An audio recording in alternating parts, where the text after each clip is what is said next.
I was diagnosed with keratoconus about 1984 in my right eye.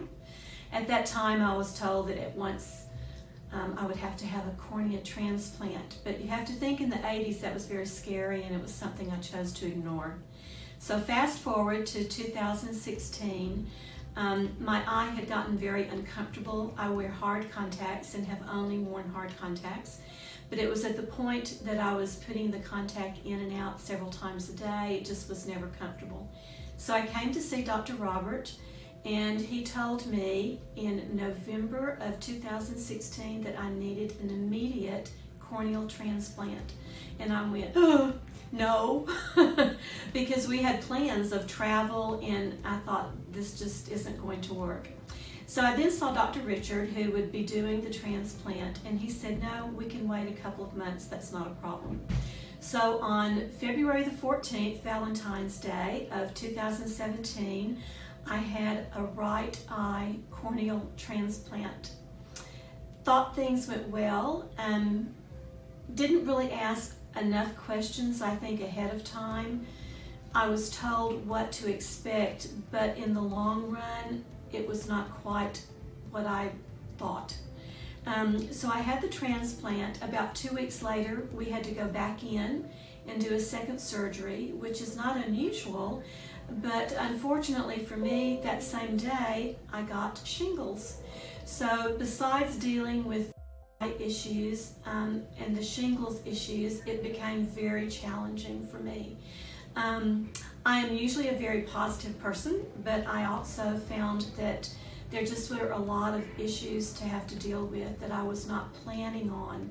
When we initially talked about the surgery, we were told it would be about a year recovery.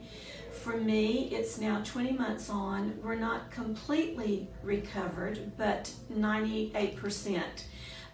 In August of this year, I had to have a cataract surgery because the cataract that was initially on the eye, we found out, loves those steroids that were being put in my eye several times a day for many months. And it had gotten to the point that the recovery of the eye and my vision, instead of being positive and improving, was declining. And we had already changed and gotten 2 different sclerate lenses. That still was not good. I was very uncomfortable driving at night or in large crowds, that sort of thing, and my vision was just very poor. So we decided to go in and do the cataract surgery on that eye, which we did, and now we have a sclera lens where I can actually see. It's amazing. It's so amazing that when Dr. Robert went on and came in after we've put it in and had the first vision test, I was over here going, I can see the chart. And he went, yay, this is even better than I had anticipated. So it's been a long journey. The one thing that we're now dealing with is that particular eye has a lot of tears that I'm still having. So I feel like there's a lot of fluid in that eye that we're working on. I have additional drops to put in to see if that's going to help. If not, I just discovered we can put a little sponge in there. You know, I'm learning new things every time I come to the office.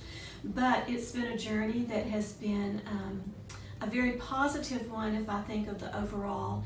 Dr. Robert and Dr. Richard have been amazing. I've been very grateful for their talents and their gifts. I have to also say I would not have gotten through this without a lot of prayer support from my church and knowing that God was getting me through those difficult days. So all of that together has made this something that, yes, I didn't have a choice about having it done. I would have lost the vision in my eye, but I'm very glad that it was done and I would do it again, even knowing that there would be all of these obstacles to overcome. But the journey has been positive, and it's one that I'm very grateful has been able to be accomplished. So thank you for listening.